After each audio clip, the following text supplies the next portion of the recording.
September 15th, 2025. Auction Day. My nephew Clyde leans into the mic, grinning like he owns the world. Folks, this farm's been in the family 142 years, but the old man don't own a blade of grass anymore. Crowd chuckles. Bids climb to $3.8 million. Clyde's eyes lock on mine. Pure victory. I step forward, silent, pull a rusted key from my pocket, place it on the auction table. Then the deed. Clyde's smile? Gone. Face drains white as milk. What the hell is that?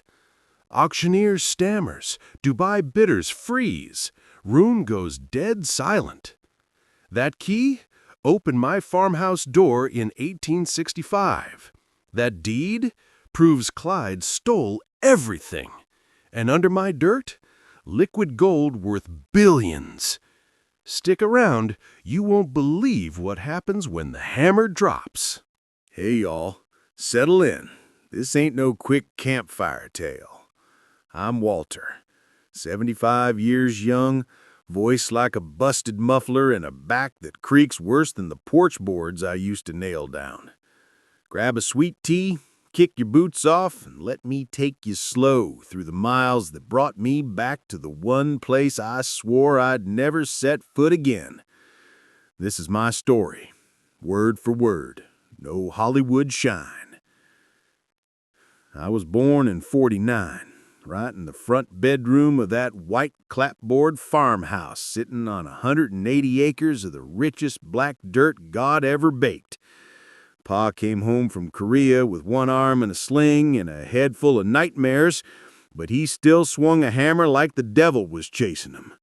Ma, Lord, that woman could wring a chicken's neck and bake a cherry pie in the same afternoon. The farm wasn't big, but it was ours. Every furrow, every rusted nail, every squeaky gate hinge had a memory baked into it. Met Ellie June at the county fair in '67. She was wearing a yellow sundress, eating cotton candy like it was her job, and laughing at some clown juggling chainsaws. I was 18, dumb as a box of rocks, and smitten the second she looked at me with those sky-blue eyes. We courted proper. Drive-in movies, stolen kisses behind the bleachers at Friday night football. Married her 2 years later under the same bur oak that still shades the south pasture. Reverend Hayes read the vows while cicadas sang backup. Ellie smelled like honeysuckle and promise.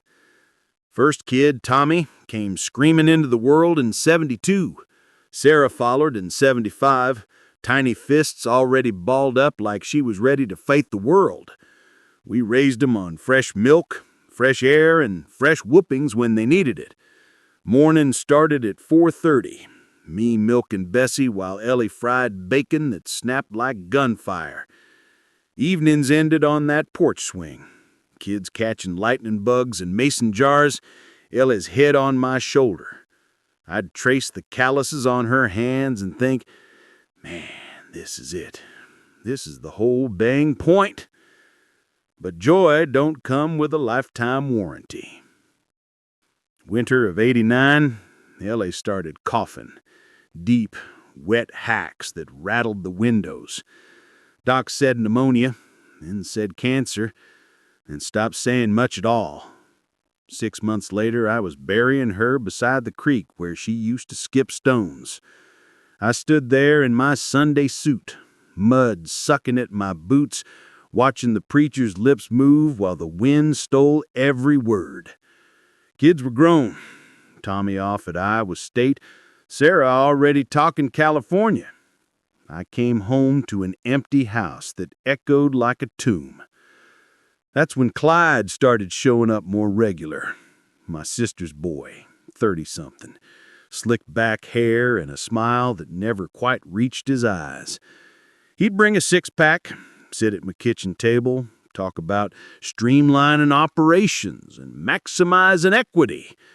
I was bone-tired, grieving, and, let's be honest, scared of losing the only thing keeping me tethered to Ellie. Clyde offered to help with paperwork while I got my head straight. I signed where he pointed. Trusted blood, you know. Spring of '91, I took a header off the hayloft, snapped my femur clean in two, laid up in the hospital, doped on morphine, signing more papers Clyde slid under my nose. Temporary guardianship, he called it. Just till you're back on your feet, Uncle Walt. I woke up one morning in a rehab center in Des Moines. Farm gone, bank account drained. Clyde nowhere to be found. Sold it all to some corporate outfit out of Omaha for pennies on the dollar. Took me 20 years to piece together how he forged the quitclaim, backdated docs, and paid off a shady notary. By then I was living in a one-bedroom above a laundromat, eating Spam and regret. But here's the thing they never counted on. When the sheriffs came to evict me, I'd already squirreled away the original 1912 warranty deed, rolled tight inside a Prince Albert tobacco tin, buried under the floorboards of the chicken coop. Ellie and I found it years earlier while fixing a busted joist. Pa's spidery handwriting, county seal still crisp, as legal as a heartbeat. I kept it 'cause losing that paper felt like losing her all over again. Fast forward to last month. Got a notice in the mail. Old home place coming up for auction. Clyde's name on the flyer, big and bold. Greedy bastards flipping it again.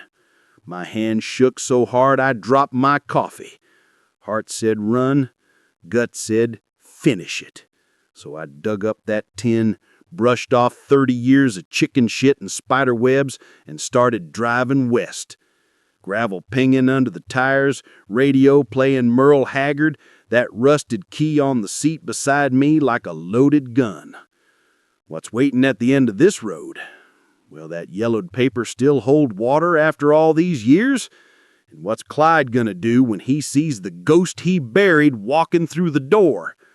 Hang tight, friends. Next mile marker is gonna rattle your cage. Y'all still riding shotgun? Good, 'cause the sun's dropping low over them endless corn rows, and the closer I get to the county line, the more the ghosts start talking. I'm Walter, and tonight I'm taking you back to the summer of '93, 2 years after Clyde stole the farm, 1 year after I got out of that rehab hellhole with nothing but a duffel bag and a limp. This is the night everything inside me caught fire, same as the barn. I was crashing on my buddy Ray's couch in Cedar Rapids, working odd jobs, fixing combines, welding trailer hitches, anything that paid cash and didn't ask questions. Ray's a good old boy, ex-Marine, missing 2 fingers from a grain auger and all patience for bullshit. He'd hand me a Budweiser every night and say, "Walt, you keep staring at that ceiling, you're gonna burn a hole clean through to the moon." He wasn't wrong. One Friday, Ray comes home with a 6-pack and a grin. "Heard something down at the co-op you're gonna want to know." Turns out Clyde's throwing a big shindig out at my farm. New owners letting him use the place to wine and dine investors. Catered barbecue, live band, the whole dog and pony show. Ray slaps a flyer on the coffee table. Agri-Future Gala, black tie and boots. My blood went colder than a well bucket in January. I didn't sleep. Just sat on Ray's porch till the stars faded, smoking Camels and turning that deed tin over in my hands like a worry stone. By dawn, I'd made up my mind. I was going back. Not to beg, not to holler, just to see. Ray tried talking sense. "Walt, you show up, Clyde'll have you arrested for trespassing." I told him, "Son, I built every board on that place. Trespassing don't apply when the nails still got your fingerprints." Borrowed Ray's 878 Chevy pickup, primer gray, muffler held on with baling wire, and drove the 90 miles home at twilight. Windows down, Hank Jr. blaring, heart hammering like a busted piston. Pulled off on the back section road and killed the lights and walked the last half-mile through the timber so nobody'd see me coming. Smelled the smoke before I saw the glow. Mesquite pets, expensive cigars, and something else. Kerosene? Creeped up behind the machine shed, boots silent in the dust.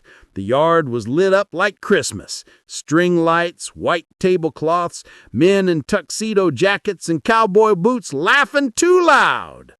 Clyde stood on the porch, my porch, holding court in a cream Stetson, belly straining against a pearl-snap shirt. Had a blonde half his age on his arm, all fake tan and fake laugh, and there, roped off with velvet, sat the old barn. Fresh red paint, new tin roof, sign out front reading, Future, Site Agri-Future Event Center. My barn. The one Pa and I raised in a single summer, sweating side by side, him telling me stories about Normandy between hammer swings. Something snapped. I ain't proud of it, but grief and rage make a hell of a cocktail. Spotted a red plastic gas can by the caterer's tent, half full, cap loose. Heart said don't, and said too late. Poured a thin trail along the barn's foundation, struck a match from Ray's Zippo, and watched the flame crawl like a lit fuse on my soul. Stood there maybe 10 seconds, long enough to see the fire lick up the fresh paint, long enough to hear the first scream, then turned and melted back into the corn. Drove straight to the county landfill, ditched the gas can in a burn barrel, and slept in the truck till sunrise. Next morning, radio said the barn burned to the ground. Arson suspected. No injuries. Clyde lost his investors, his shirt, and whatever was left of his reputation. Cops came sniffing around Ray's place a week later, but I'd already shaved my beard, dyed what hair I had left, and was working cash jobs in Minnesota. Never pinned it on me. Still don't know if that makes me coward or genius. But here's the kicker. While the barn burned, I stood in the rows holding that deed tin, and for the first time in years, I felt Ellie. Not a ghost, just a warmth, like her hand on my shoulder. Whispered, "This ain't over, Walt, not by a long shot." So what happened when the smoke cleared? Did Clyde rebuild bigger, or did that fire light a fuse that's been burning toward today's auction? And what's in this tin that's worth more than the ashes of my past? Keep your eyes on the road, folks. Next curve's a doozy. All right, y'all, pull the truck over for a minute. Engine's hot and the story's hotter. This is Walter again, voice cracking like a dry creek bed. We're jumping to the fall in '95, 2 years after I torched my own barn and vanished north like a bad rumor. I'm holed up in a one-room cabin outside Duluth, chopping firewood for rent and living off venison and stubbornness. But that deed tin never left my side. Slept under my pillow, rode in my coat pocket, even took it fishing, afraid a gust off Lake Superior might snatch it like it snatched everything else. See, that original 1912 warranty deed wasn't just paper, it was chain of title, handwritten by the county clerk on linen rags, sealed with wax the color of dried blood. Pa inherited it clean from his pa, who homesteaded the quarter section in 1883. When Ellie and I married, we filed a new joint tenancy deed in '69, but I never recorded the update after she passed. Legal loophole, big as a silo. The 1912 doc still showed Pa as sole owner, and upon his death it passed to me by probate. Quiet, no fanfare, no public record, 'cause the county courthouse burned in '72, and half the files went up with it. Clyde's slick quitclaim, built on a forgery and a lie that the original chain was broken. It wasn't. I had the root. But knowing and proving are two different animals. I needed a lawyer who wouldn't flinch at digging through 80 years of dust and deceit. Enter Ruth Ann Kowalski. 5'0", a Polish fire, chain-smoked Virginia Slims, and could quote Iowa code like a Baptist quotes scripture. Found her ad in the back of a successful farming magazine. Aggressive, affordable, hates bullies. Called from a payphone outside the bait shop, voice shaken like a leaf in a tornado. Met her in a Denny's off I-35, me in flannel and suspicion, her in a leopard print blazer sharp enough to shave with. I slid the tin across the table like it was nitroglycerin. She popped it open, unfolded the deed with nicotine-stained fingers and let out a low whistle that turned every trucker's head. "Son of a bitch," she muttered. "This is the Holy Grail." Spent 3 hours grilling me. Dates, signatures, the notary's name Clyde paid off, one Harold Hal Grube, now doing 5 to 10, and Anamosa for unrelated fraud. Ruth Ann's eyes lit up like a kid on Christmas. She said, "We got 'em, Walt, but it's gonna cost." Cost was every dime I'd saved, $14,200 in coffee cans and sock drawers, plus a lien on my truck. She filed a quiet title action in county court, claiming the 1991 sale was void ab initio, Latin for from the jump. It was bullcrap. Clyde got served papers at his new condo in West Des Moines. Radio silence for weeks. Then the phone rang. Ruth Ann, voice tight. She said, "He's lawyered up. Big firm out of Chicago. They're offering a settlement, 50 grand, and you walk away." I laughed so hard I coughed up a lung. Told her, "Tell 'em I'll settle when hell serves snow cones." Trial date got set for June '96. I drove back to Iowa in a borrowed Buick, suit from Goodwill, deed in a fireproof lockbox chained to my wrist like I was transporting the Declaration of Independence. Night before court, I couldn't sleep, paced the carpet till it wore thin. At 3 a.m., I walked to the town square, sat on the same bench where Ellie and I carved our initials in '68, traced the letters, W+E. Still there, under decades of spray paint and teenage lust. Whispered to the dark, "I ain't doing this for money, baby girl. I'm doing it for us." Next morning, courthouse steps crawling with reporters. Clyde's gala fire made him local infamous, and now this. He showed up in a $3,000 suit, face Botoxed frozen, avoiding my eyes like I was contagious. Ruth Ann strode in like she owned the place. Leopard print blazer traded for pinstripes. Jury was 12 farmers, 1 school teacher, and a mechanic, salt to the earth, allergic to city slickers. Opening statements were a bloodbath. Clyde's attorney, some Yale prick named Spencer, called me a disgruntled arsonist and waved charred barn photos like a matador's cape. Ruth Ann countered with the deed, the forged notary seal, and a bombshell. Hal Grube's prison deposition, swearing Clyde paid him $10,000 cash in a Hy-Vee parking lot. Jury leaned forward like they were watching the Super Bowl. But here's where it gets dicey. Clyde's team produced a second deed, filed in '92, supposedly signed by me in the hospital, giving him power of sale. Signature looked close, shaky from pain meds, but close. Ruth Ann smelled a rat, asked for a recess, dragged me to the law library, and we poured through hospital records till midnight. Found it. The nurse's log showed Clyde visiting after I was sedated for surgery. No way I signed jack squat. Court reconvened. Ruth Ann called the nurse, retired, nervous, but honest. Testimony sealed it. Judge banged the gavel so hard his spectacles flew. Sale vacated, title reverted to me, Clyde ordered to repay every cent plus interest. Reporters swarmed. Clyde slipped out a side door, pale as milk. I won. Farm was mine again, on paper. But the house was rented, fields leased, barn a concrete slab. And Clyde, he vanished. Left town owing the bank, the IRS, and half the county. I stood on the porch that night, deed in one hand, Ellie's old porch swing creaking in the breeze, wondering if winning felt like losing. So what'd I do with a hollow victory and a mountain of lawyer bills? And how'd that deed end up back in a tin, buried for 30 years? Next mile's dark, y'all. Headlights are flickering.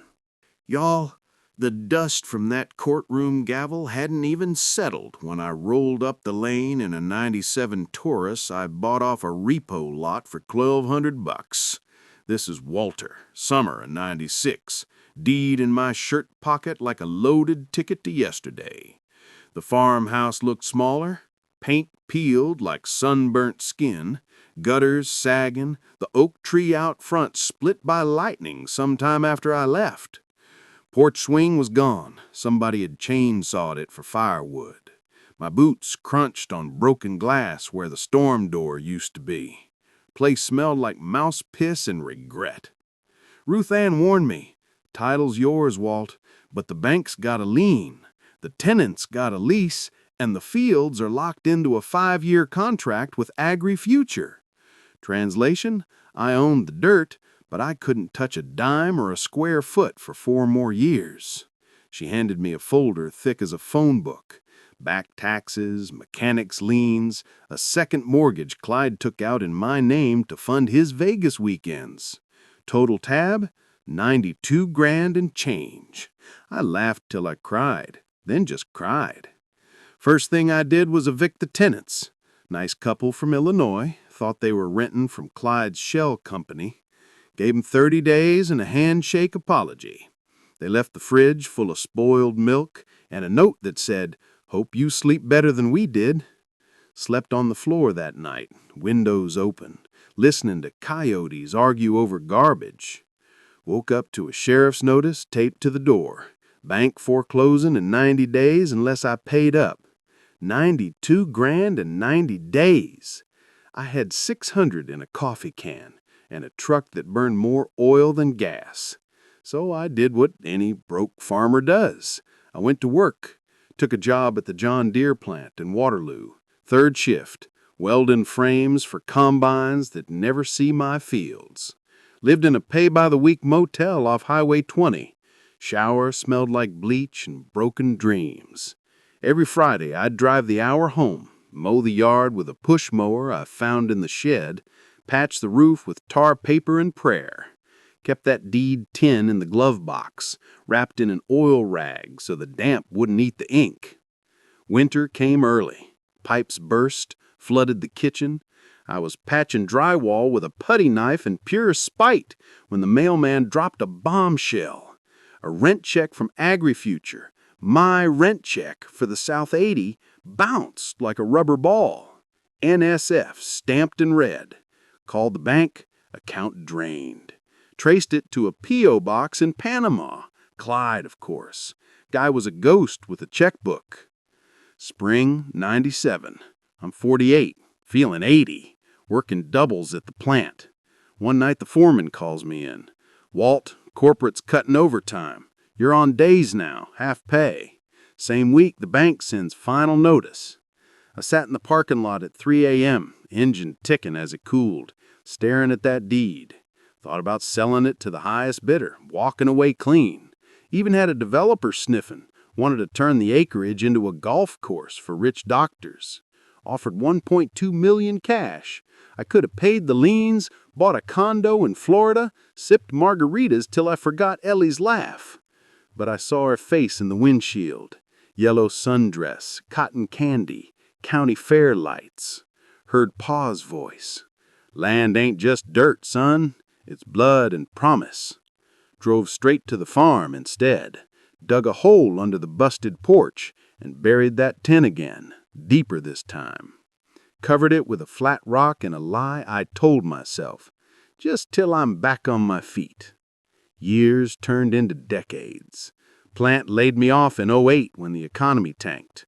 Took Social Security at 62, moved into a senior apartment in town. Farm sat fallow. Fields leased to a co-op. House boarded up. Taxes paid by a trust I set up with the last of Ruth Ann's settlement money. Ruth Ann passed in 2015, lung cancer, stubborn to the end. Sent me a postcard from hospice. Still hate bullies, burn in hell, Clyde. I visited the farm every Sunday after church.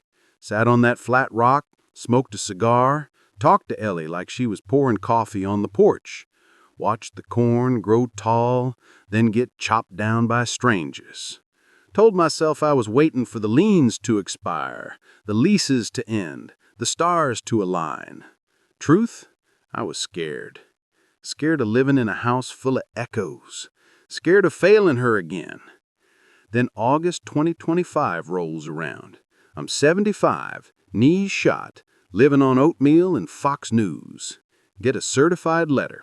Public auction, 180 acres plus improvements, September 15. Seller? Clyde's old shell company, now owned by some hedge fund out of New York. Clyde's name nowhere on the flyer, but I'd bet my last nickel he's pulling strings from whatever rock he's hiding under. I dug up that tin last week. Wax seal cracked, paper yellowed, but the words still legible. County recorder confirmed it yesterday. Chain of title unbroken. Auctions in 5 days. I got a rusted key, a deed older than most folks' grandparents, and a lifetime of enough. So what happens when a broke old man walks into a room full of millionaires clutching the one thing they can't buy? And who's really selling this farm? Clyde, the hedge fund, or fate itself? Next stop's the sale barn, and the hammer's about to fall. Morning, y'all. It's Walter. 5 days out from the big sale, sitting in a Waffle House off I-80 with a coffee gone cold and a legal pad full of scribbles that look like a drunk spider danced across it. September 10, 2025, 6:47 a.m., and the jukebox is playing some new country kid whining about a girl in a pickup. I'm 75, wearing the same Carhartt jacket I had in '96. Deed, tin, riding shotgun in a plastic high-V bag, so it don't look like I'm carrying the Hope Diamond. First thing I did after digging up the tin was drive to the county recorder's office in Eldora. Place smells like old paper and lemon pledge. Clerk, nice gal named Maribel, maybe 30, ponytail and a Hawkeye's lanyard, took one look at the 1912 deed and her eyes went saucer wide. Mr. Thompson, this predates our digital index. We'll need to pull the vault copy. Took her 2 hours, 3 phone calls to Des Moines, and a signature from the county attorney, but she stamped it valid, chain unbroken. Gave me a certified copy on thick stock, still warm from the printer. I folded it gentle, slid it into a manila envelope, and felt 10 pounds lighter and 100 years older all at once. Next stop, the sale barn itself. Auctions being held in the old livestock pavilion. Same joint where Pa sold hogs in '58, only now it's got Wi-Fi and a jumbotron. Sign out front reads, Absolute Auction. Prime farmland, no reserve.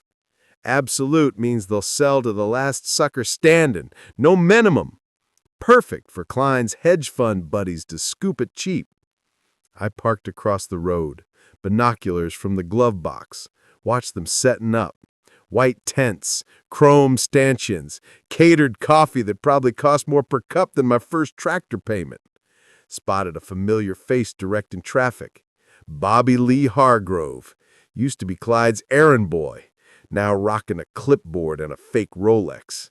He saw me, did a double take, and pretended he didn't. Game on. Drove the back roads to the farm one last time. Gate was chained, no trespassing signs every 50 feet. I cut the padlock with bolt cutters I bought at Fleet Farm. $20 and a guilty pleasure. Gravel lane was washed out, weeds shoulder high. House looked like a haunted postcard. Roof tarped in blue plastic flapping like surrender flags. Front door kicked in by vandals. Inside was worse. Raccoons in the kitchen, graffiti on the living room wall saying, "Clyde was here 2012. Found Ellie's old pie safe tipped over, ceramic knob busted off. Picked it up, slipped it in my pocket, like a tooth from a dead loved one. Walked the fields on foot. The corn was somebody else's, 8 foot tall, genetically modified, not a weed in sight. Smelled like money that ain't mine. Found a concrete slab where the barn burned, now a pollinator garden with a plaque. In memory of community spirit, AgriFuture 2023. Laughed so hard I had to sit down. Pulled a dandelion, blew the seeds into the wind and whispered, "See you soon, baby girl." Back in town, I hit the library. Public computers, free AC. Spent 3 hours digging through property records, LLC filings, offshore trusts. Traced the shell company selling the farm to a Delaware entity, then to a Panamanian corp, then, bingo, to a trust with Clyde's ex-wife's maiden name. Guy's been playing 4D chess with my dirt for 30 years. Printed everything, 37 pages, highlighted in yellow like crime scene evidence. Nighttime, I'm in my motel off Highway 65, TV muted on a tornado warning. Spread the papers across the bed like a poker hand. Got the original deed, the certified copy, the court order from '96 vacating the sale, the lien releases, the tax receipts I pay it out of my dear pension. Then I found the ace. A 2018 quitclaim from the hedge fund back to Clyde personally, filed the day before he skipped town on tax evasion. Means he's the real seller, hiding behind layers of paper. One fax to the IRS tip line and he's toast. But I ain't calling. Not yet. Called my old buddy Ray, still kicking in Cedar Rapids, voice like gravel in a blender.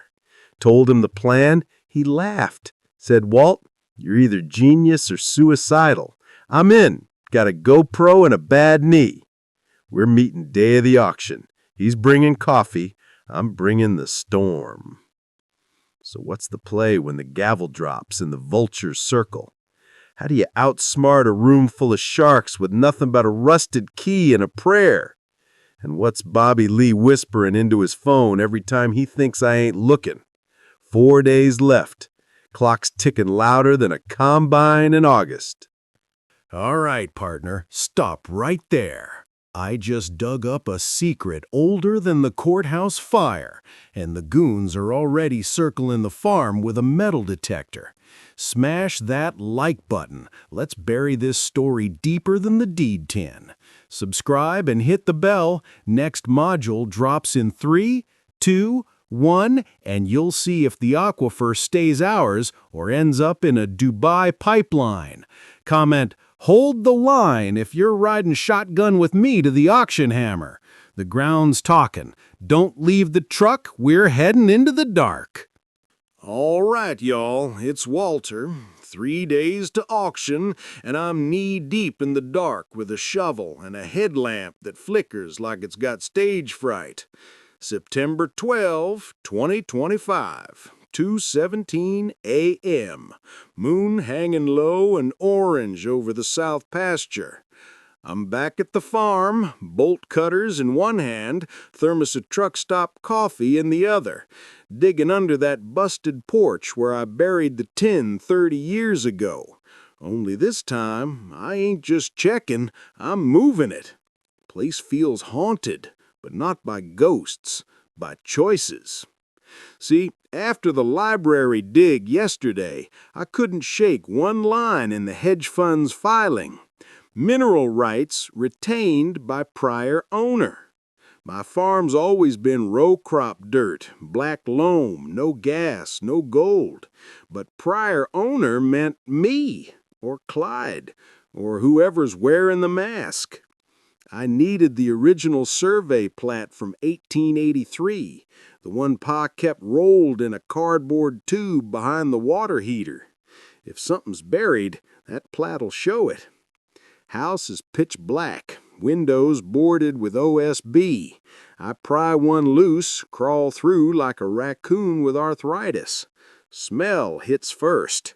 Mold, rat droppings, and something metallic, like pennies left in the rain. Headlamp beam sweeps the kitchen, linoleum peeled up in curls, Ellie's old calendar still on the wall, stuck on February 1989, the month she got sick. I trace the faded hearts she drew around Valentine's Day and feel my chest cave in. Keep moving, old man.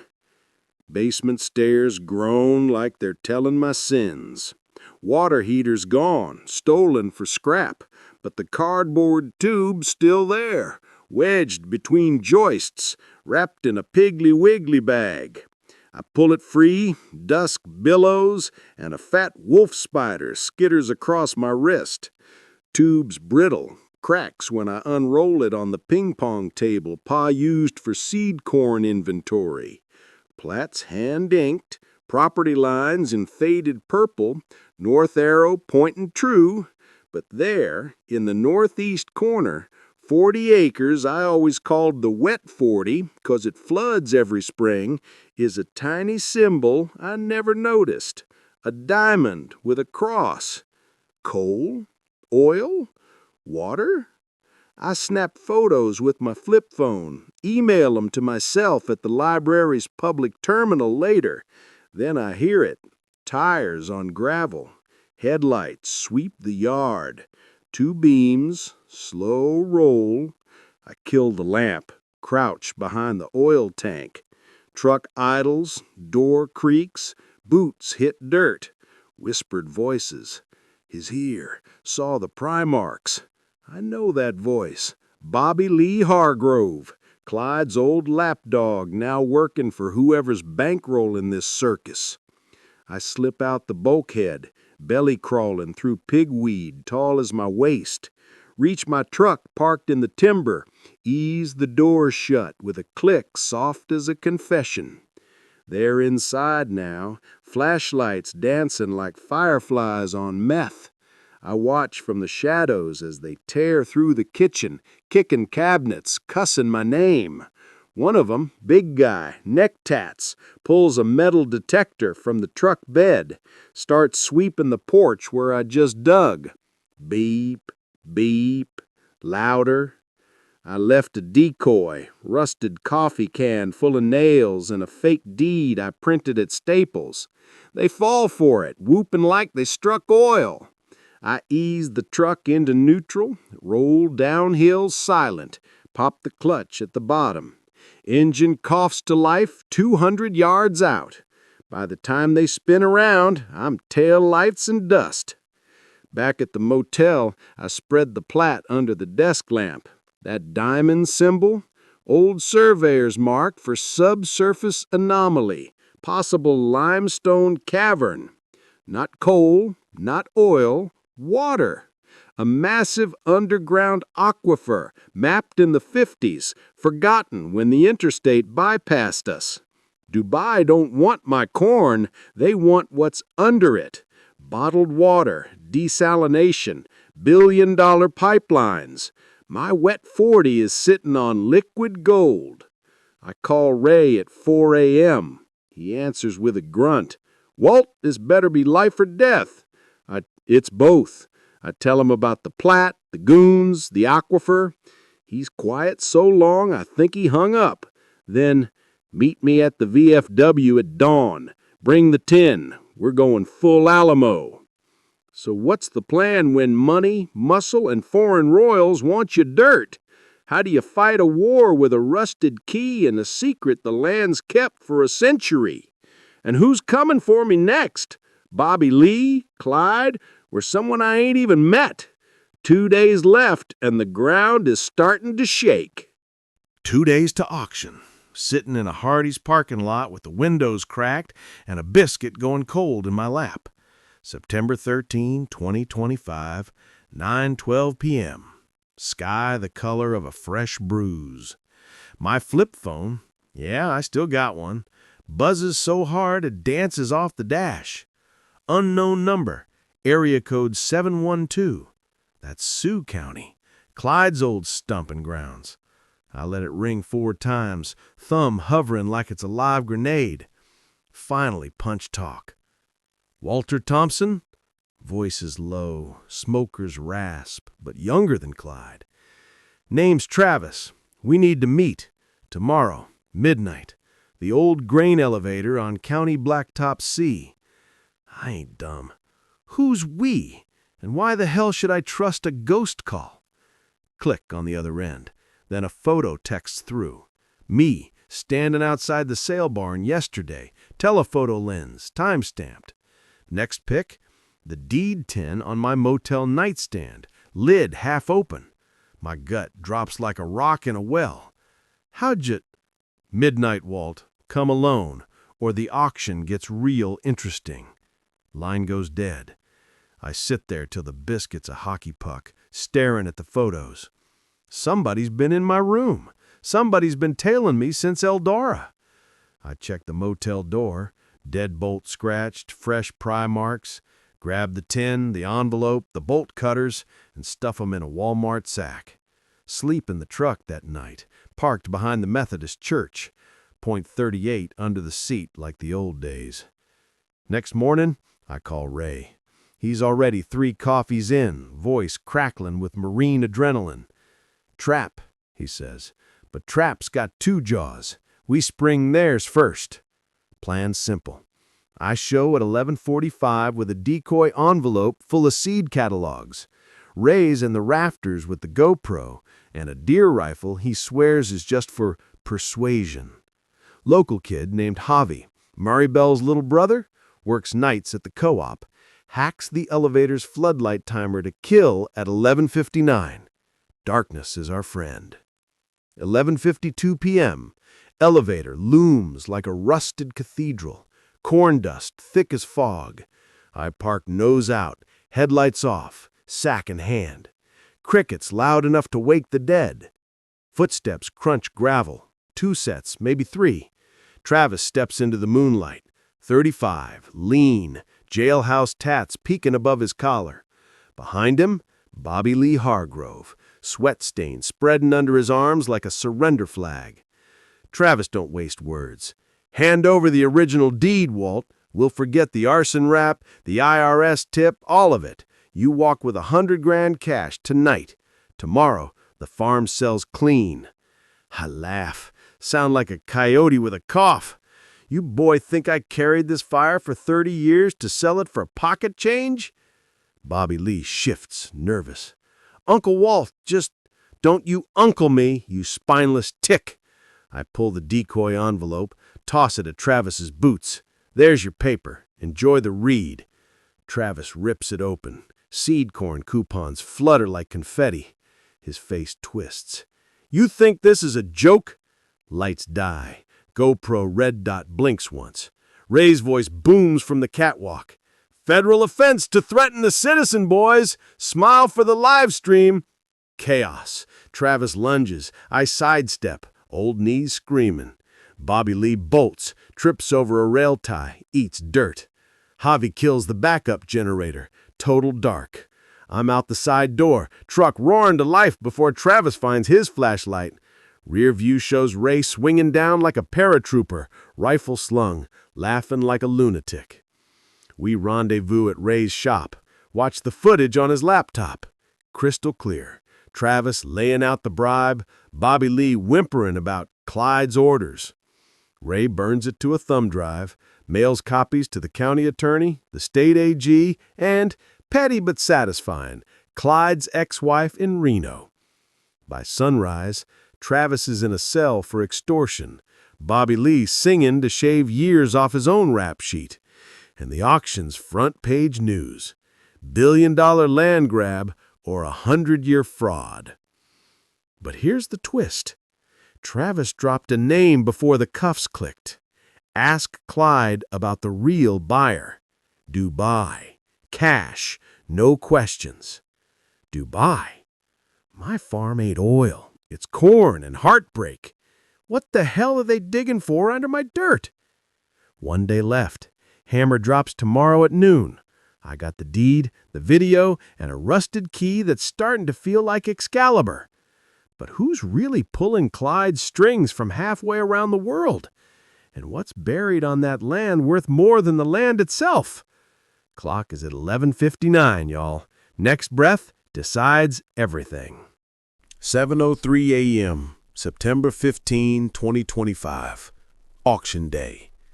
I'm standing in the sale barn lot wearing my only clean shirt, light blue, Goodwill, $2.99, and the same boots I buried Ellie in. Sun's barely up, but the parking lot's already half full. Shiny Suburbans with Texas plates, a black Escalade flying a little UAE flag on the dash, and a beat-up F-150 with a magnetic sign that reads, Ray's Towing, We Haul Dreams. Ray's inside, setting up a live feed rig he swears is just for memories. I got the original deed in a Ziploc inside my jacket, the rusted key on a rawhide string around my neck, and a belly full of gas station burrito doing a Macarena. Inside, the pavilion's transformed. Rows of folding chairs, a mahogany podium like it's Sotheby's, big screen flashing drone shots of my cornrows. Smells like lemon polish, nervous sweat, and the faint ghost of hog manure that never quite leaves these walls. I slide into the back row, ball cap low. Auctioneer's a slick fella named Dalton Pike, voice like a carnival barker on Red Bull. He taps the mic. Lot 1A, 180 acres, prime Hardin County black dirt, absolute auction, folks. This baby sells today. Bidding opens at $1 million. Paddles pop like gunfire. Texas oil guy in ostrich boots jumps to 1.5. A woman in a navy pantsuit, Dubai rep I'm guessing, counters 1.8. Escalates fast. 2.2, 2.7, 3.1, my palms sweat through the Ziploc.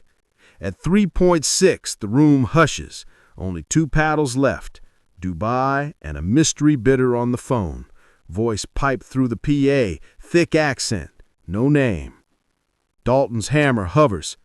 3-6 once. I stand. Hold up. Every head swivels. Camera phones rise like periscopes. Dalton squints. Sir, this is a closed bid. Name's Walter Thompson. This here's my land. I pull the deed, hold it high. Yellowed linen, 1912 wax seal, cracked but proud. Chain of title never broke. Sale in 91 was fraud. Court vacated it in 96. I got the original right here. Gasps. Whispers. Dubai lady's face goes the color of skim milk. Phone bidder starts yelling in Arabic. Dalton bangs the gavel for order. Sir, you'll need to take that up with the title company. Already did. I nod to the side door. In walks Maribel from the recorder's office, deputy sheriff at her elbow, carrying a stack of certified docs. Behind her, Ruth Ann's old paralegal, now county attorney, holding an injunction stamped emergency stay. Ray's in the corner, GoPro red light blinking, streaming to 8,000 viewers and climbing. Dalton's turning purple. This is highly irregular. Highly illegal, the county attorney cuts in. Sellers LLC is a straw man for Clyde Thompson, currently under federal indictment for wire fraud, tax evasion, and attempted bribery. See Exhibits A through Z. She slaps the Travis Bobby Lee video stills on the podium. Auction suspended pending FBI review. Chaos erupts. Dubai ladies on her phone screaming. Texas guys cussing in 3 dialects. Mystery phone bidder hangs up. Line goes dead. Dalton tries to regain control, but the sheriff's already escorting the hedge fund rep in cuffs. Turns out he's Clyde's old accountant, using a burner. I walk to the podium slow, boots echoing. Place the rusted key on the mahogany. It lands with a clink that silences the room. This key opened a front door the day Lincoln was shot. It'll open it again tomorrow. Farm ain't for sale. Never was. Turn to leave. Back row. A kid, maybe 20. Freckles. John Deere cap. Stands up. Mr. Thompson, my grandpa worked for your pa. Said you were the fairest man in the county. He digs in his pocket. Pulls out a crumpled $20. For the legal fund. We got your back. One by one, locals stand up. Farmers. Co-op guys. The waitress from the cafe. 20s. 50s. A roll of hundreds from the seed corn dealer. By the time I reach the door, there's $4,800 in a feed store cap and a promise of pro bono counsel from the Farm Bureau. Outside, the Escalade's getting towed. Ray slaps my back. Live stream hit 50K. Hashtag Walter versus the world, trending nationwide. I look at the sale barn, then the sky, clear, cornflower blue, Ellie's favorite. Ain't over, I say. Clyde's still out there. Dubai's still thirsty. But today the land spoke. So what happens when the feds freeze the auction, the money vanishes, and Clyde's empire crumbles live on TikTok? And who's the kid with the 20? Hero, plant, or something worse? Sun's high, hammer's silent, but the war's just getting warmed up. 9:47 p.m. Doing 92 on I-35 southbound, Ray's F-150 rattling like a tin can full of bolts. Dashboard clocks glowing red. Countdown to midnight ticking louder than the engine knock. We blew past the Story County line 10 minutes ago. Cornfields giving way to strip malls and sodium lights. My flip phone's dead, battery gave up outside Eldora, so Ray's using his fancy iPhone to live stream the dash cam to a private server he swears the feds can't crack. Insurance, he grunts, in case we end up in a ditch or a Dubai dungeon. I clutch the Ziploc with the copy deed like it's a Bible in a tornado. The real original, the one Pa mailed to Iowa State in 1913, is supposedly in a fireproof vault in the Ag Archive basement. Ray's buddy, Security Chief Mike Delgado, texted coordinates. Loading dock behind Parks Library. Knock 3 times, say, "Combine gasket." I'll open. Sounds like a bad spy movie, but Mike's solid. Saved his kid from a rollover last Christmas. We skid in the campus at 11:03 p.m. ISU's quiet. Football team's on the road. Most kids cramming for midterms. Ray kills the lights, coasts to the dock.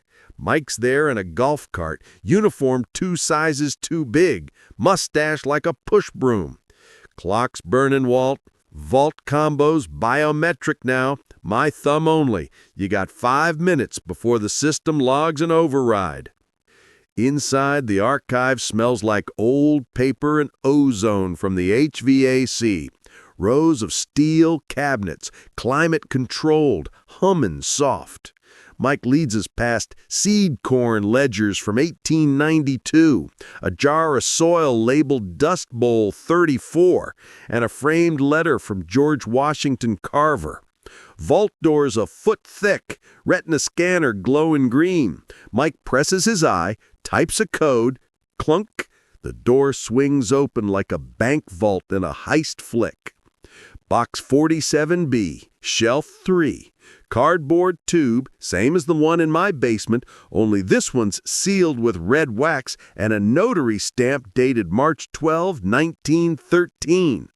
I crack it gentle, linen paper unrolls smooth as silk. There it is, Pa's spidery signature, county seal pristine, the real McCoy.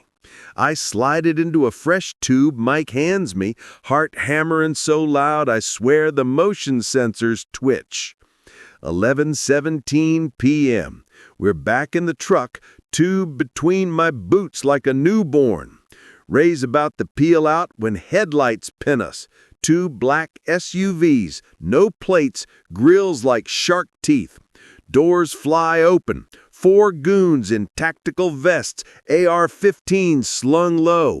Lead guy, buzz cut, earpiece, accent thick as Dubai sand, barks, "Deed, now, or the old man's nephew gets a swim with the fishes." Ray reaches under the seat slow. I grab his wrist. "Not here! Campus PD's 2 minutes out." I roll the window down, hold the tube out. "You want it? Earn it." Buzzcut smirks, steps forward. That's when the dock floodlights blaze. Mike flipped the breaker. Sirens whoop in. ISU police cruisers screech in from both sides, shotguns racked. Goons scatter like roaches, pile back into the SUVs and burn rubber toward Hilton Coliseum. One core cop car gives chase, the other blocks us in. Officer Ramirez, name tag shiny, approaches, hand on holster. "Evening, gentlemen. Care to explain the midnight field trip?" Ray flashes his phone. Live stream still rolling. 12K viewers. Hashtag Save Walt's Farm trending.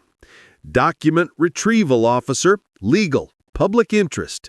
Mike jogs up with archive paperwork. Ramirez reads it, radios it in, gets the all clear from the dean himself. Turns out the ag college been watching the auction drama like a soap opera. 11:41 p.m. We're clear. Tubes in my lap, real deeds safe, but my phone's still dead, and midnight's closing like a bear trap. Ray floors it to Des Moines International, 45 miles of blacktop and prayer. Radio says private jet tail number A6HHK filed a flight plan to Dubai, departure 12:15 a.m. We got 34 minutes to stop a hostage swap on a runway. So, what happens when the real deed's in my hands, Clyde's life hangs by a thread, and a sheik's Gulfstream is spooling up engines? Can 2 old codgers outrun diplomacy, dollars, and desert justice? Tarmac lights ahead. Next moves, do or die. 9:47 p.m. Doing 92 on I-35 southbound. Ray's F-150 rattling like a tin can full of bolts. Dashboard clocks glowing red, countdown to midnight ticking louder than the engine knock. We blew past the Story County line 10 minutes ago. Cornfields giving way to strip malls and sodium lights. My flip phone's dead. Battery gave up outside Eldora. So Ray's using his fancy iPhone to live stream the dash cam to a private server he swears the feds can't crack. "Insurance," he grunts, "in case we end up in a ditch or a Dubai dungeon." I clutch the Ziploc with the copy deed like it's a Bible in a tornado. The real original, the one Pa mailed to Iowa State in 1913, is supposedly in a fireproof vault in the Ag Archive basement. Ray's buddy, Security Chief Mike Delgado, texted coordinates. Loading dock behind Parks Library. Knock 3 times, say, "Combined gasket. I'll open." Sounds like a bad spy movie, but Mike's solid. Saved his kid from a rollover last Christmas. We skid into campus at 11:03 p.m. ISU's quiet. Football team's on the road. Most kids cramming for midterms. Ray kills the lights, coasts to the dock. Mike's there in a golf cart. Uniform 2 sizes too big, mustache like a push broom. Clock's burning, Walt. Vault combos biometric now. My thumb only. You got 5 minutes before the system logs an override. Inside, the archive smells like old paper and ozone from the HVAC. Rows of steel cabinets, climate-controlled, humming soft. Mike leads us past seed corn ledgers from 1892, a jar of soil labeled Dust Bowl 34, and a framed letter from George Washington Carver. Vault doors a foot thick, retina scanner glowing green. Mike presses his eye, types a code, clunk. Door swings open, like a bank vault in a heist flick. Box 47B, Shelf 3. Cardboard tube, same as the one in my basement, only this one sealed with red wax, and a notary stamp dated March 13, 1913. I crack it gentle. Linen paper unrolls smooth as silk. There it is, Pa's spidery signature. County seal, pristine. The real McCoy. I slide it into a fresh tube Mike hands me, heart hammering so loud I swear the motion sensors twitch. 11:17 p.m. We're back in the truck, tube between my boots like a newborn. Ray's about to peel out when headlights pin us. Two black SUVs, no plates, grills like shark teeth. Doors fly open. 4 goons in tactical vests, AR-15s slung low. Lead guy, buzz cut, earpiece, accent thick as Dubai sand, barks, "Deed, now," where the old man's nephew gets a swim with the fishes. Ray reaches under the seat slow. I grab his wrist. Not here. Campus PD's 2 minutes out. I roll the window down and hold the tube out. You want it? Earn it. Buzzcut smirks, steps forward. That's when the dock floodlights blaze. Mike flipped the breaker. Sirens whoop in. ISU police cruisers screech in from both sides, shotguns racked. Goons scatter like roaches, pile back into the SUVs, and burn rubber toward Hilton Coliseum. One cop car gives chase, the other blocks us in. Officer Ramirez, name tag shiny, approaches, hand on holster. "Evening, gentlemen. Care to explain the midnight field trip?" Ray flashes his phone. Live stream still rolling. 12K viewers. Hashtag Save Walt's Farm trending. Document retrieval officer. Legal. Public interest. Mike jogs up with archive paperwork. Ramirez reads it, radios it in, gets the all clear from the dean himself. Turns out the Ag College has been watching the auction drama like a soap opera. 11:41 p.m. We're clear. Tube's in my lap, real deed, safe. But my phone's still dead and midnight's closing like a bear trap. Ray floors it to Des Moines International, 45 miles of blacktop and prayer. Radio says private jet tail number A6HHK filed a flight plan to Dubai, departure 12:15 a.m. We got 34 minutes to stop a hostage swap on a runway. So what happens when the real deed is in my hands, Clyde's life hangs by a thread, and a sheik's Gulfstream is spooling up engines? Can 2 old codgers outrun diplomacy, dollars, and desert justice? Tarmac lights ahead. Next moves, do or die. 11:59 p.m., September 15th, 2025. Tires smoking as Ray's F-150 fishtails through the cargo gate at Des Moines International. Chain-leg fence rattles shut behind us. Mike radioed ahead. TSA buddy owed him a favor from Afghanistan. Tarmac lights blaze white. Gulfstream G650 gleaming like a silver bullet. Engines spooling up with a jet fuel growl that rattles my teeth. A6HHK stenciled on the tail. Sheik's ride. Midnight deadline in 60 seconds. Ray kills the headlights, coasts to a stop 50 yards out. 2 black Suburbans flank the jet stairs, goons and mirrored shades despite the dark. Between them, Clyde, my nephew, 58 going on scared rabbit, wrists zip-tied, duct tape over his mouth, eyes wild as a calf in a branding chute. Sheik's lead enforcer, same buzz cut from Ames, holds a satellite phone like a pistol. I step out slow, boots crunching on tarmac grit, real deed tube raised high. "Clyde, you still breathing, you sorry sack?" He nods frantic, muffled grunt through the tape. Buzz cut snarls into the phone, Arabic, rapid fire, then English. "Tube, slide it across. No games." Ray's behind the truck door, deer rifle resting casual on the mirror. "One twitch, Walt, and Buzz Cut's wearing a third eye." I pop the tube, unroll the 1913 deed just enough for the floodlights to catch Pa's ink. Here's your collateral, but the deal's changed. Clyde walks first, then you get paper. Stalemate. Engines whine louder. Pilot's impatient. Buzzcut gestures. A goon shoves Clyde forward. He stumbles. Knees buckle but keeps moving. 10 yards. 5. I meet him halfway, rip the tape off. He gasps like a fish. "Uncle Walt, Shut it. I cut the zip ties with my pocket knife. You sold me out for $43 million. Now you owe me a life. Clyde's eyes dart to the jet.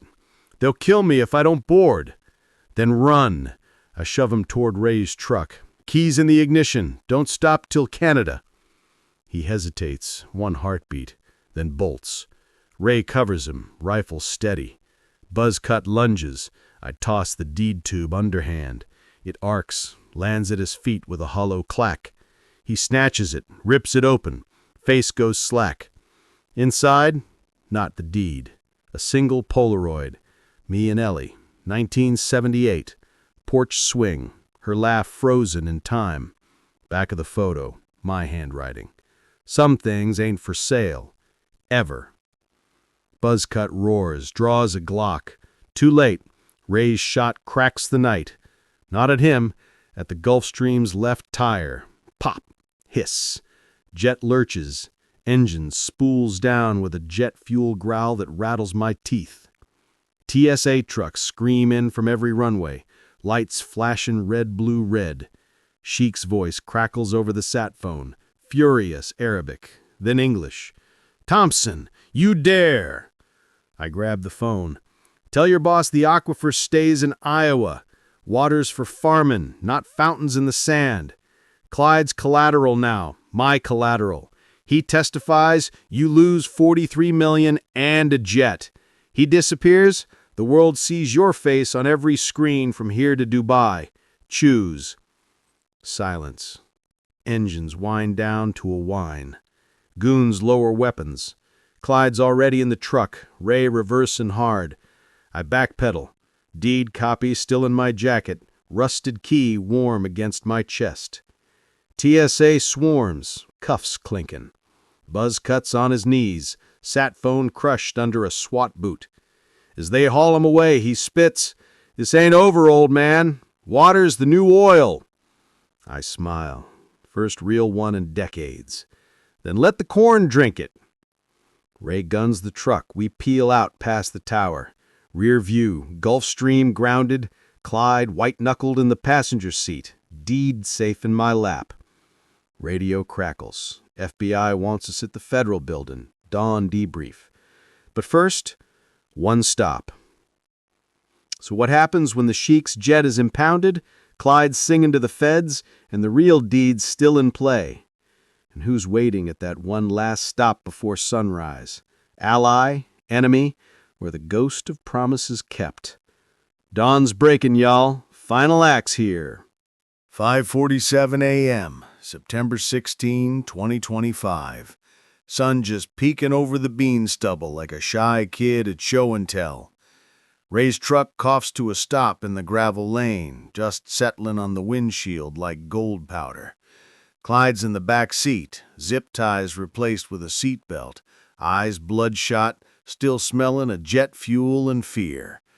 The farmhouse looks smaller in daylight, roof patched with mismatched tin, porch sagging like my shoulders after 30 years of carrying this fight. But the rusted key around my neck feels brand new. FBI let us go an hour ago. Debrief in a windowless room. Bad coffee, good questions. Clyde signed everything. The forgeries, the Dubai shell companies, the aquifer maps he sold for a penthouse and a gambling debt. In return, witness protection. New name, new life, somewhere with no sand. He tried one last apology on the ride home, voice cracking like thin ice. I told him, save it for your grandkids, if you live long enough to have any. Ray kills the engine. End of the line, Walt? You sure about this? I nod, throat tight. been sure since Ellie drew her last breath. We climbed the porch steps together. Boards creaked familiar. Third one still got the knot Pa cursed every time he stubbed his toe. Front doors warped, paint peeled the bare wood, but the original brass lock stares back like it's been waiting. I slide the rusted key in. Takes 2 tries. Rust flakes off like dandruff. Then, click. Door swings inward on hinges that sing a minor chord. Inside smells like memory. Lemon oil, pipe tobacco, Ellie's lavender sachets faded to ghost. Dust motes dance in the dawn light. Kitchen table still there, scarred oak where we carved Thanksgiving turkeys and kids' homework. I set the real deed tube on it, unroll the 1913 linen. Pa's signature, Ellie's fingerprints from when she helped file it in '69. My own tears from '96 blotched in the margin. Perfect. Clyde hovers in the doorway, afraid to cross the threshold. Uncle Walt, I never wanted... Stop. I pull the ceramic pie safe knob from my pocket, the one I saved from the ruin. Place it in his palm. Fix what you broke. Start with this. He stares at it, then at the deed, then at me. Tears cut clean tracks through the grime on his face. I can't undo 30 years. No, I say soft, but you can do the next 30 right. Farm's a trust now. Ellie June Thompson Water Legacy. Locals run it. Profits fund scholarships, co-op wells, drought relief. You're the first trustee. Earn your keep, or the feds get the rest of your story. Ray claps Clyde on the shoulder, hard enough to rattle teeth. Welcome to probation, nephew. First job, new roof by winter. Clyde nods, broken but not beat. Steps inside for the first time in decades, kneels and starts sweeping dust with his bare hands. I walk out back. Creek still running, same gurgle that lulled Ellie to sleep. Wildflowers she planted, coneflowers, black-eyed Susans, gone feral but thriving. I kneel at her stone, trace the letters. Ellie June Thompson, beloved wife, mother, keeper of the land. Whisper, we kept it, baby girl, for the kids who'll never know your name but'll drink from your well. Ray's silhouette fills the doorway. FBI says Dubai's pulling out. Sheik's cutting losses, too much heat. Farm's yours clean. I stand, knees popping. Never was mine, always was ours. Sun clears the barn slab, now a community garden. Kids from the high school planting pollinators. Church bells ring 6 miles away. I slip the rusted key off the rawhide, hang it on a nail by the door where it belongs. So, what happens when the deed's filed, the trust is funded, and the porch swing is getting rehung by a nephew who's finally growing a spine? And who's the first kid to win the Ellie June Scholarship? Local, legacy, or someone we ain't met yet? Coffee's brewing, y'all. New day's just getting started. June 12th, 2026. Standing on the porch with a fresh mug of Folgers and a sky so blue it hurts to look at. 9 months since the tarmac showdown and the farm's humming like a tuned-up John Deere. Corn's knee-high by the 4th, sunflowers nodding along the fence line, and the new porch swing, built by Clyde's own hands, creaks gentle in the breeze. Trust is up and running. 180 acres leased to a co-op of young farmers. Aquifer capped and metered. Profits split between debt service and the Ellie June Scholarship Fund. First payout hit the bank last week. $87,400 after taxes. Feels like winning the lottery was someone else's ticket. Clyde's still here. Lost 30 pounds, grew a conscience, sleeps in the bunkhouse he rebuilt himself. Mornings he's up before me, milking the 2 Guernseys we bought for the 4-H kids. Evenings he's on the phone with the county extension, arguing over cover crop grants like a man fighting for his soul. FBI check-ins are monthly.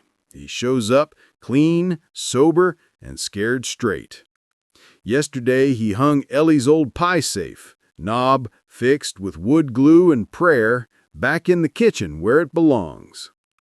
Mail truck rattles up at 10:03 a.m.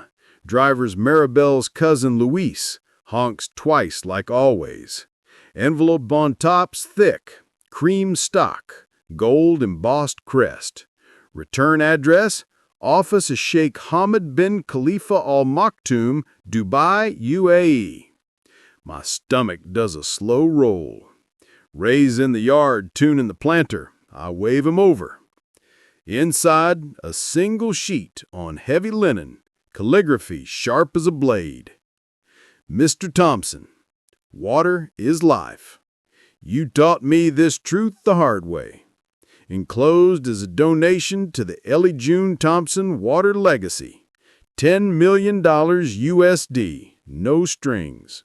Use it to teach the next generation what cannot be bought. Perhaps one day our children will share a harvest under the same sky. With respect, H. Ray whistles low. That's a big old olive branch, Walt. I flip the page. Bank draft, legitimate, wired through a Swiss account the Fed's already cleared. $10 million, enough to fund full-ride scholarships for every farm kid in Hardin County till I'm pushing daisies. Second envelope's local, hand-addressed, shapy cursive. Inside, a Polaroid of a teenage girl in overalls, standing beside a rusty Ford 8N holding a certificate. Ellie June Scholar, Year 1, Maya Delgado. Mike's granddaughter, the night guard from the ISU heist. Note reads, Mr. Walt, Grandpa says you saved more than a farm. I'm the first in my family to go to Iowa State Ag, planning to study water management, keep the aquifer safe for my kids. Thank you for believing in dirt and dreams, Maya. I pin the photo to the fridge with the same magnet Ellie used for grocery lists. Clyde walks in, flour on his hands from biscuit making. Sees the picture, the bank draft, the sheik's letter. Eyes well up. Think we can get Maya out here this summer? He asks, voice rough. Teach her how to drive the old 8N? I nod. Reckon we can. And you're teaching the class. Ray's phone buzzes. Live stream alert. Hashtag Walter versus the world. Now a documentary short premiering at the Iowa State Fair. Maya's the star. Comments scroll. This is what America's supposed to be. I step off the porch, boots in the soft dirt, and look across the fields. Corn is growing, water's flowing, and for the first time in 30 years, the land ain't carrying a grudge. So what happens when a desert prince funds an Iowa girl's future? A broken nephew finds purpose, and the porch swing holds 3 generations at sunset. And who's the next kid waiting on a scholarship letter that'll change everything? Sun's high, y'all. Harvest is just beginning. July 28th, 2027, 11:47 a.m. Sweating through my shirt while the mercury climbs past 95. The farm's a green ocean today. Corn tasseling, soybeans bushy, and the new community well pumping crystal water into a 10,000-gallon tank we painted sky blue with Ellie June for the Thirsty stenciled in white. Dedication ceremony starts in 13 minutes, and half the county's already here. Folding chairs in rows, lemonade stand run by 4-H, a bluegrass trio tuning fiddles under the oak. Maya Delgado, 19 now, sun-kissed and confident, stands by the pump in a new ISU Ag t-shirt, holding a brass plaque like it's the Stanley Cup. Clyde's in a clean denim shirt, hair trimmed, directing traffic with a whistle and a grin I ain't seen since he was 10. Lost another 20 pounds, quit smoking, and proposed to Maribel last month. She said yes faster than a combine strips a row. Ray's over by the grill, flipping burgers and telling war stories to anybody who listen. GoPro clipped to his hat for the documentary sequel. Crowd hushes when the governor's motorcade rolls in. Black SUVs, troopers, the whole deal. She's here to cut the ribbon on the state's first legacy aquifer co-op, funded by the Sheikh's $10 million and matched by federal drought relief bucks. Maya steps to the mic, voice steady. This well ain't just steel and water. It's Walter Thompson's fight, Ellie June's love, and every kid who will never have to leave the land to chase a dream. Applause thunders. I'm supposed to speak next, but my throat's gravel. Maya hands me the mic anyway.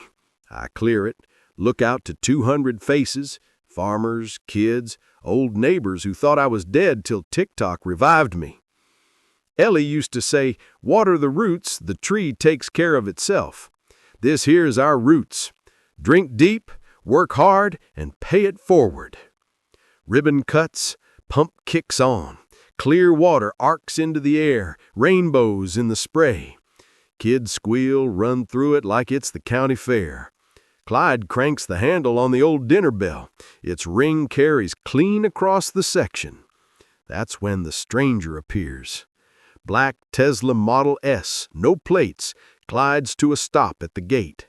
Driver's door opens. Tall kid, maybe 22, dark hair, olive skin, linen shirt too nice for Iowa dust. Steps out holding a leather satchel and a single white rose. Crowd parts like he's Moses. He walks straight to me, accent crisp London with a desert lilt. "Mr. Thompson, I'm Khalid bin Hamad Al Maktoum. My father sends his regards," and this. Hands me the rose and the satchel. Inside, a framed photo. Sheikh Hamed standing beside a desalination plant in Dubai. Plaque reading, "Powered by Iowa Wisdom," in memory of Ellie June. Letter tucked beneath. "Walter, your water saved my people. Mine saves yours. The circle closes. Teach my son well. H." Khalid's eyes, same steel as his dad's, soften. "Father says I'm to spend the summer, learn corn, learn humility, learn why a man fights for dirt. I start tomorrow, sunrise." Maya steps up, offers her hand. "Welcome to the co-op, Khalid. First lesson, boots before linen." Laughter ripples. Clyde claps the kid on the back, gentle, like he's testing fragile glass. Ray's already sizing him for chores. I pin the white rose to Ellie's headstone later, sunset painting the sky her favorite peach. Whisper, "Look at us, baby girl, roots deeper than we ever dreamed." So what happens when a prince trades palaces for pigweed? The well feeds 3 counties, and the scholarship list hits 50 kids. And who's the next stranger rolling up the lane with a story we ain't written yet? Stars are coming out, y'all. Night shift's just getting started. December 21, 2027. 6:14 p.m., first real snow of the season, dust in the fields like powdered sugar on a warm biscuit. I'm 77 today, older than Pa ever got, and the farmhouse is lit up like the county fair. Every window glows gold, porch strung with white icicle lights Clyde and Maribel hung while arguing over extension cords. Inside smells like cinnamon rolls, pine from the cedar we cut on the back 40, and the faint sweetness of success nobody saw coming. Khalid's been here 18 months now. Kid showed up in Italian loafers, left 'em in the mudroom the first week and never looked back. Speaks fluent Iowa now, calls the combine Big Red, can splice a drip line blindfolded, and taught the 4-H kids how to say cover crop in Arabic. Sheik wired another $5 million last spring. We used it to solar power the well pump and install Wi-Fi in the bunkhouse so Maya's online classes don't buffer during cabin season. Tonight's the official Ellie June lights switch on. Whole town's here. Tractors parked bumper to bumper, tailgates down, coolers full of hot cider and Ray's famous venison chili. Governor sent a video message. Maya's running the projector off the barn wall. Clyde's up on the porch with Maribel, 6 months pregnant, glowing like the star atop the cedar. He clears his throat into the mic, voice steady for once. 3 years ago, I was a thief in a fancy suit. Tonight, I'm a farmer in borrowed boots. This light shows for every kid who'll never have to choose between family land and a future. Hit it, Walt! I flip the breaker. 10,000 LED bulbs ignite, outlining the barn slab, the windbreak, the creek path Ellie used to walk. Drone overhead, Khalid's toy, spells EJT in the sky before fizzing out in a heart. Cheers shake snow off the oak branches. Maya hugs me so hard my ribs protest. Stranger rolls up quiet. No headlights, just a soft crunch of tires on fresh powder. Old Subaru, dented fender, Iowa State sticker half peeled. Driver's door opens slow. Woman steps out, mid-40s, gray streak in her braid, coat patched at the elbows. Eyes lock on mine across the crowd and don't let go. She walks straight through the party like she owns the night. Stops 2 feet away, snowflakes melting on her lashes, voice cracks like thin ice. Daddy? World tilts. I know that voice. Know those eyes. Ellie's eyes, 30 years older. Sarah, my daughter, the one who swore she'd never set foot on Iowa dirt again after the funeral. Ray's at my elbow in a heartbeat. Clyde freezes mid-bite a roll. Khalid dims the music with a remote. Sarah pulls a faded photo from her pocket. Me, Ellie, Tommy, and baby Sarah on this exact porch, 1976. Backs inscribed in Ellie's handwriting, "Come home when you're ready. Love waits." I find my voice. "Peanut?" She nods. Tears cutting clean tracks. I saw the documentary, saw Maya, saw everything. I've been in California raising Tommy's boy after the accident. He's 16 now, wants to meet his grandpa, wants to learn the land. Crowd parts. A lanky kid climbs out the passenger side. Tommy's spit. Same cow lick, same stubborn chin, holds a duffel and a nervous grin. I open my arms. Sarah runs into him like she's 6 again. Snow swirls around us, lights shimmer, cedar smoke curls into the dark. Clyde steps down, offers the kid a handshake that turns into a hug. Maribel's crying, Ray's pretending he ain't. Khalid restarts the music. Just soft, just silent night on the fiddle. Later, inside, by the fire, Sarah sips cocoa, tells me Tommy died quick in a pile-up on the 405. Left her the boy and a stack of regrets. She kept tabs from afar, sent anonymous donations to the trust, and watched every live stream. Waited till she could come without breaking my heart again. I hand her the rusted key, still on the rawhide, still warm. House is big, bunkhouse bigger, land's got room for one more generation. She closes my fingers over it. We'll earn our keep, startin' with breakfast. So what happens when the prodigal comes home, and the lights burn brighter than any auction hammer, and the circle finally closes under a winter sky? And who's the next voice calling from the dark, waiting on a porch light that never goes out? Fires crackling, y'all. Stories just getting warm. April 8th, 2028, 5:59 a.m. Frost still clinging to the stubble like a stubborn promise.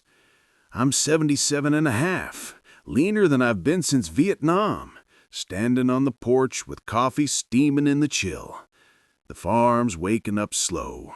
Roosters arguing, Khalid firing up the planter, Maya hauling seed corn in the gator like she was born to it. Clyde's in the kitchen flipping pancakes for an army. Maribel's due any day now, waddling but still bossing the schedule. Sarah's boy, Tommy Jr., but we call him TJ, is already in the South Field. GPS in one hand, Ellie's old transistor radio in the other, tuning it to WHO farm reports like his grandma taught him in dreams. TJ's 16 going on 60. Lost his dad, gained a legacy, and took to the dirt like a duck to water. First week here, he asked for the hardest job, cleaning the hog barn after a February freeze. Did it without complaint, then asked for the next.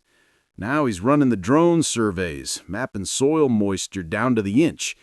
Khalid calls him Little Sheik of the Rose, half joke, half respect.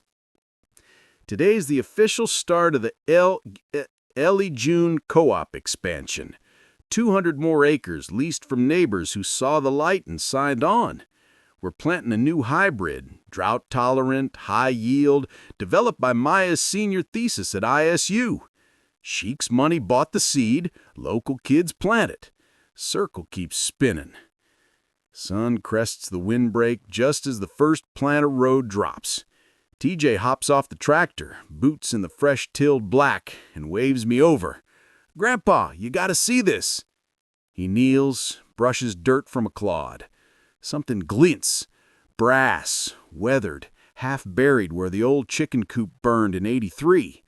I dig with my pocket knife. Out comes a small, rusted box. Prince Albert tin, same as the deeds. Inside, a yellowed envelope, Ellie's handwriting on the front, for the next keeper, when the land calls you home. Heart stops. I crack the wax seal, single sheet, folded twice. My loves, if you're reading this, the farm's still standing. Good. I buried it the day Walter went to court in '96. Insurance, he called it. Inside is the original 1883 homestead patent. Great-great-grandpa's blood on the parchment from a prairie fire. County copy burned. This is the root of the root. Keep it safe.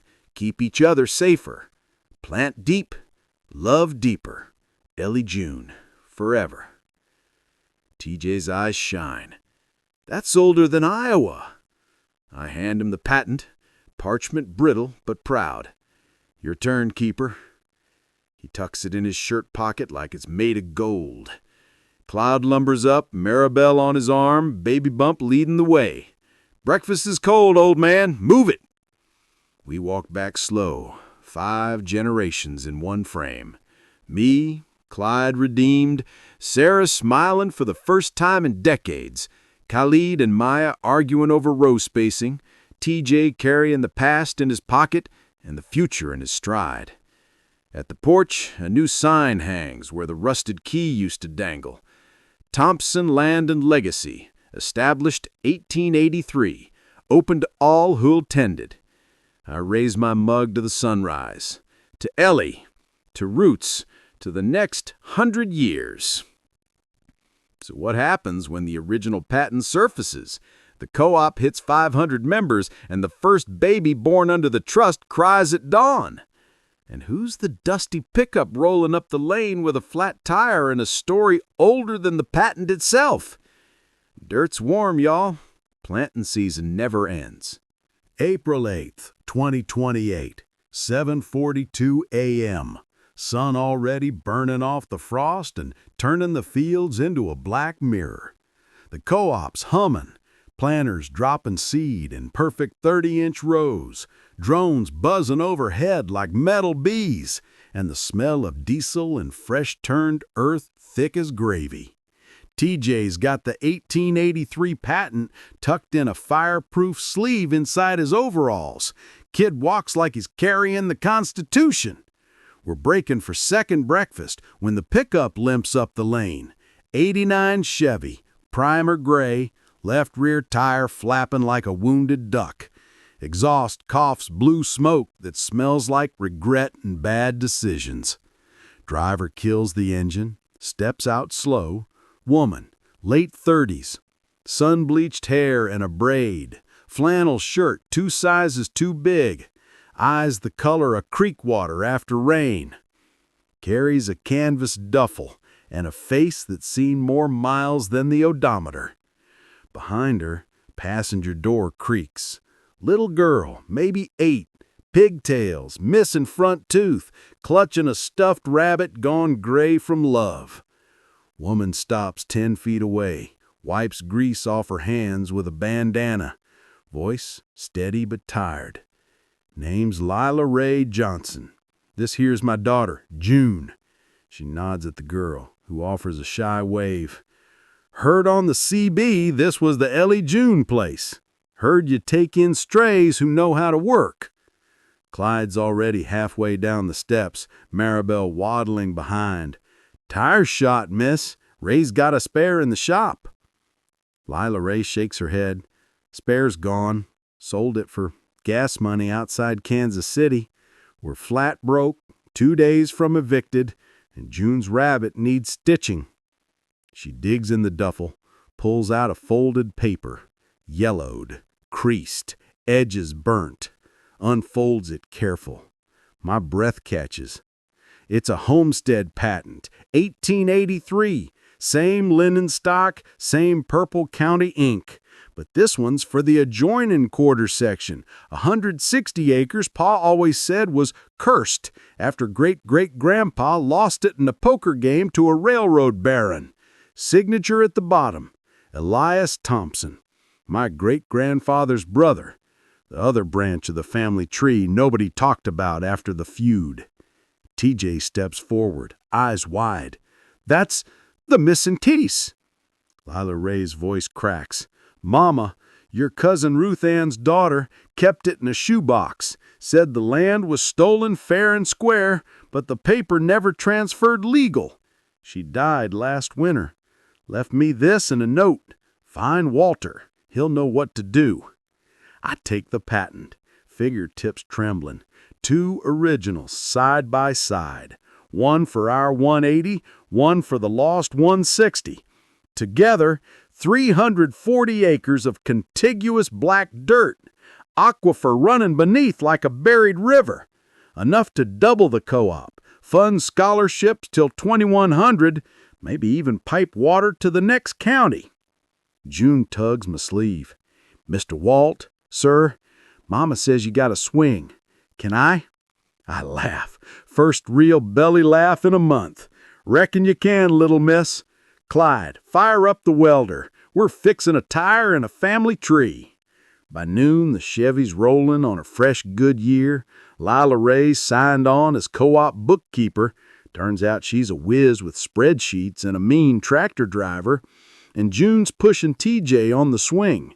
Rabbit stitched with dental floss and hope. Khalid's already drafting merger docs. Maya's calling the county recorder. Sarah's crying happy tears into the pancake batter. I stand between the 2 patents on the kitchen table. Rusted key laid across 'em like a bridge. Whispered to the empty air where Ellie used to stand. You always said the circle closes. Guess it just got bigger.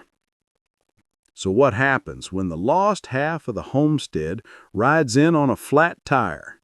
The co-op swallows 340 acres, and an 8-year-old names the new calf after her rabbit. And whose boots are on the porch at midnight? Friend, claim jumper, or the ghost of a feud finally laying down its guns? Sun's dropping, y'all. Next chapter's fixin' to bloom. April 8, 2028, 11:58 p.m. Moon hanging full and low like a silver dollar somebody dropped in the sky. The farmhouse is quiet. Co-op crew bunked down after a day of planting. Lila Ray and June snoring in the guest room. TJ and Khalid arguing over drone footage in the bunkhouse. I'm on the porch swing. Coffee gone cold.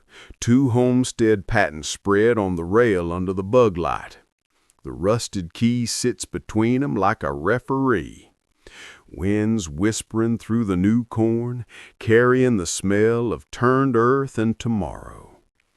That's when the boots hit the gravel. Slow, deliberate, not trying to hide. figure steps into the porch light.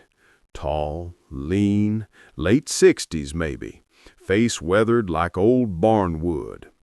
Wears a dark Stetson pulled low, denim coat patched at the elbows, and a silver belt buckle shaped like a steer skull. Hands are empty, but the way he carries 'em says he knows how to use 'em. Stops at the bottom step. Tips the hat just enough for me to see eyes the color of creek ice, Thompson eyes. "Evening, Walter." Voice is gravel over honey, faint Texas drawl. Name's Elias Ray Thompson. Folks called me ER back when I had folks. I don't move. Elias was my great-granduncle. Died in a Lubbock saloon, 1919. You're a mite spry for a ghost. He chuckles, low. Different Elias, grandson of the one who lost the 160 in that poker game. Grew up on stories how the railroad cheated him with marked cards and a crooked judge. Family scattered like chaff. I ended up drilling oil in the Permian, chasing black gold till the wells ran dry and the wife ran drier. He pulls a folded paper from his coat. Third homestead patent, 1883, same linen, same ink, but this one's for the North 160, the piece everybody thought burned with the courthouse. My mouth goes desert. 3 patents, 1 farm. How the hell? ER climbs 1 step, slow. Great-great-grandpa filed 3 claims the same week, insurance against surveyors and scoundrels, 1 for each son. The railroad only stole the middle piece. The North 160 got buried in a trunk when my granddad skipped town owing back taxes. Found it cleaning out Mama's attic after the stroke. Drove straight here. Figured the circle's big enough for 1 more lost sheep. I study him. Calluses, sunspots, the faint tremor in his left hand that says Parkinson's or cheap whiskey. You after the land? He shakes his head. After the story. Sold the oil leases. Got a little nest egg. Want to die knowing the dirt that raised my blood ain't in some corporation spreadsheet. Let me work it. Sunrise to sundown. Pay in sweat and silence. Door creaks behind me. Lila Ray steps out in robe and boots, shotgun cradled loose. Everything copacetic, Walt? I wave her down. Family, Lila Ray, the missing branch. She lowers the gun, eyes soft. Coffee's hot, biscuits in tin. ER tips the hat again. Ma'am. I pick up the 3 patents, line 'em edge to edge, 500 acres total, 1 unbroken rectangle of black dirt and aquifer gold. Co-op votes at dawn. You show up with calluses and that paper, you're in. But the land don't care about blood, only roots. He nods, steps into the light full. Scar runs from ear to jaw, old knife fight maybe. Roots I got, just need soil to plant 'em. Midnight chimes from the kitchen clock Ellie wound every Sunday. I offer my hand. He takes it, grip like rebar. Behind us, the porch light flickers once, steadies. Ellie's wind chime, new when TJ hung, sings a single clear note. So what happens when the 3rd patent makes the farm 500 acres strong, the co-op swells to 3 states, and a Texas ghost plants his first Iowa row at sunrise? And whose tiny hand is tugging my sleeve at 3 a.m., whispering about a 4th patent buried under the old outhouse? Stars are wheeling, y'all. Dawn's fixing to break wide open. April 9, 2028, 3:07 a.m. Moon still high but slipping west like it's late for a date. The farmhouse is dark except for the kitchen bulb Clyde leaves on for midnight snacks. I'm in my long johns and barn coat, headlamp glowing yellow, standing over the old two-holer out back with a post-hole digger and a bad feeling in my gut. June, Lila Ray's 8-year-old, woke me 20 minutes ago, barefoot in her nightgown, rabbit clutched tight, whispering, "Mr. Walt, the ground's talking. Says there's one more paper under the potty." Kids see things grown-ups unlearn. I didn't argue. ER's already here. Couldn't sleep either. Shovel in hand. Stetson swapped for a feed store cap. Lila Ray's on the porch with coffee and the shotgun, just in case the ground talks back mean. TJ and Khalid stumble out in boxers and boots, Maya right behind with a metal detector she built for her senior project. Clyde waddles up last, Maribel leaning on his arm, contractions 5 minutes apart and getting closer. We mark the spot June pointed, 3 paces left of the lilac bush Ellie planted the year Sarah was born. Dirt soft from spring rain. 6 inches down, the detector screams. I dig careful, like cradling a newborn calf. Metal box hits the shovel, smaller than the deed tins. Green with verdigrease, lid sealed with wax the color of dried blood.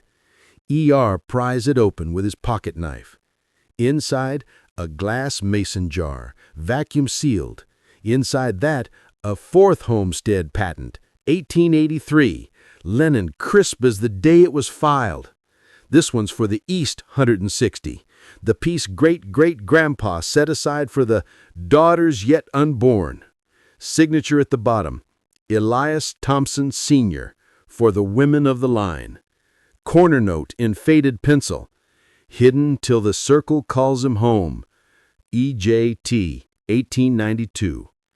Ellie's great-grandma, burying the future under the outhouse so no man could gamble it away. 500 plus 160 equals 660 acres, 1 perfect square mile of Iowa's best dirt. Aquifer running corner to corner like God drew it with a ruler. June claps, rabbit floppity-floppity. Told ya. Maribel gasps, sharp, sudden. Water breaks right there on the grass. Clyde panics. Lila Ray takes charge.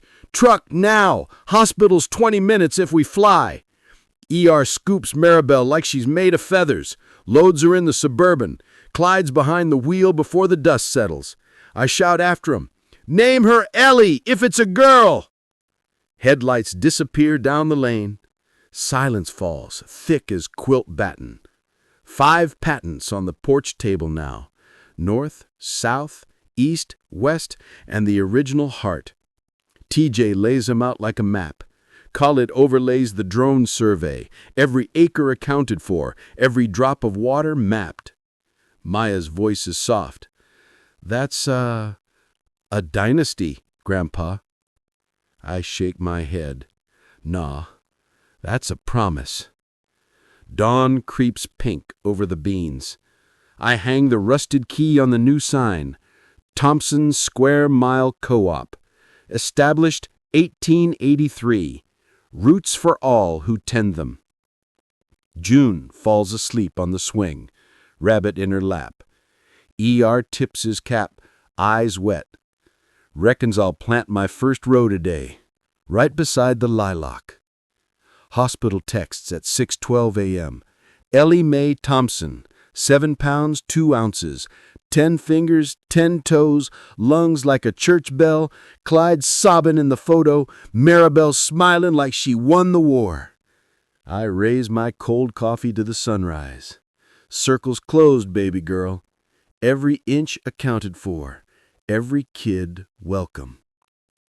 So what happens when 660 acres feed 3 states, the first Ellie Mae cries in the farmhouse her namesake never left, and the co-op's waiting list hits 1,000? And whose dusty boots are those on the horizon at noon?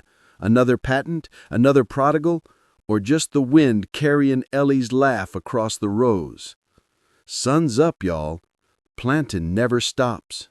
April 9, 2028, 5:51 a.m. Sky turning from ink to rose. The whole damn square mile, 660 acres of black gold spread out like a quilt Ellie herself stitched. I'm 77, barefoot on the porch board, still cool from night, holding baby Ellie Mae Thompson against my chest.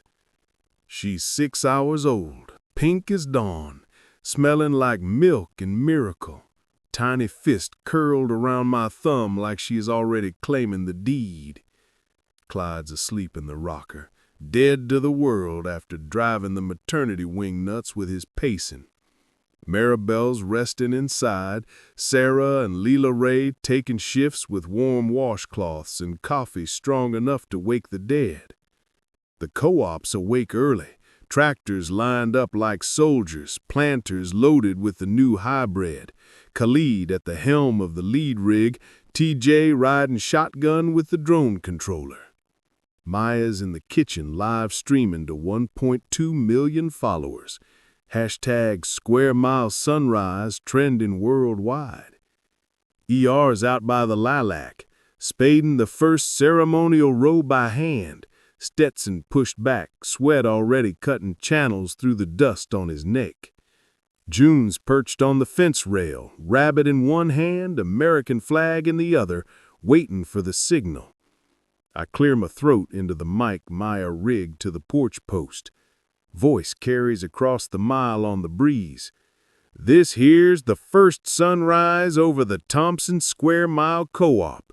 660 acres, 5 patents, 1 aquifer, 0 owners, just keepers. Every row planted today feeds a kid who never know hunger. Every drop pumped funds a dream that ain't bound by blood or border. Ellie June started this with a rusted key and a stubborn heart. We finish it with open hands and deeper roots. I nod to Khalid. Planters roll. Seed hits soil in perfect rhythm. Thunk, thunk, thunk, like the land's heartbeat finally synced with ours. Drone lifts. Camera sweeping the grid. North 160, south 180, east 160, west 160, and the original heart binding them all. Chat explodes. Donations from Tokyo, Dubai, Des Moines. A kid in Bangladesh sending $10 with the message for the water.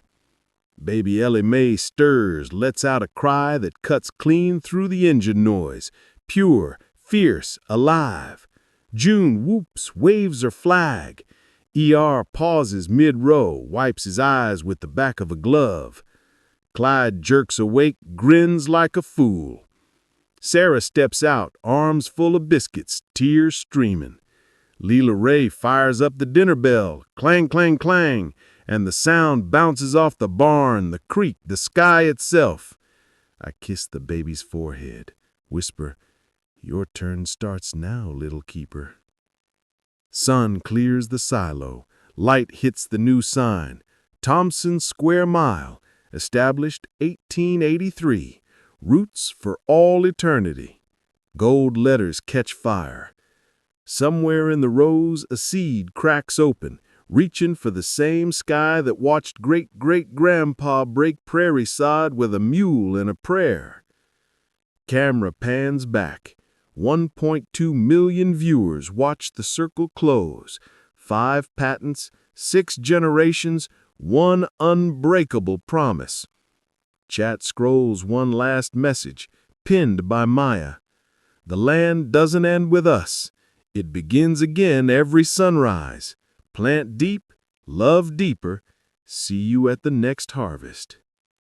I hang the rusted key on the sign. Final time. It glints once, then settles, quiet as a held breath.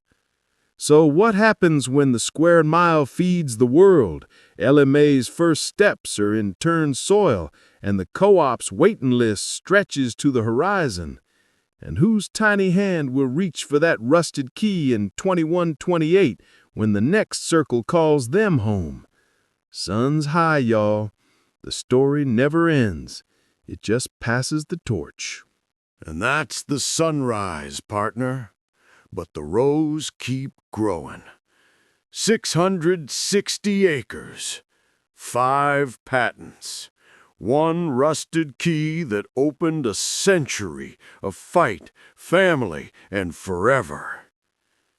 If this story hit you square in the heart, smash that like button. Let's send it to every kid who's ever been told the land ain't theirs to keep. Subscribe and tap the bell. Next season drops spring 2026. Ellie Mae's first steps in the dirt. The co-op hitting 1,000 members. And a 6th patent rumor from a ghost town in Nebraska. Comment below, #PassTheKey, and tell me, who's your Ellie June? The farmer who never quit? The mama who held the line? The kid who's next in the row? Share this video with the one person who needs to remember. Land ain't just dirt. It's blood. It's promise. It's home. The torch is lit. Pass it on.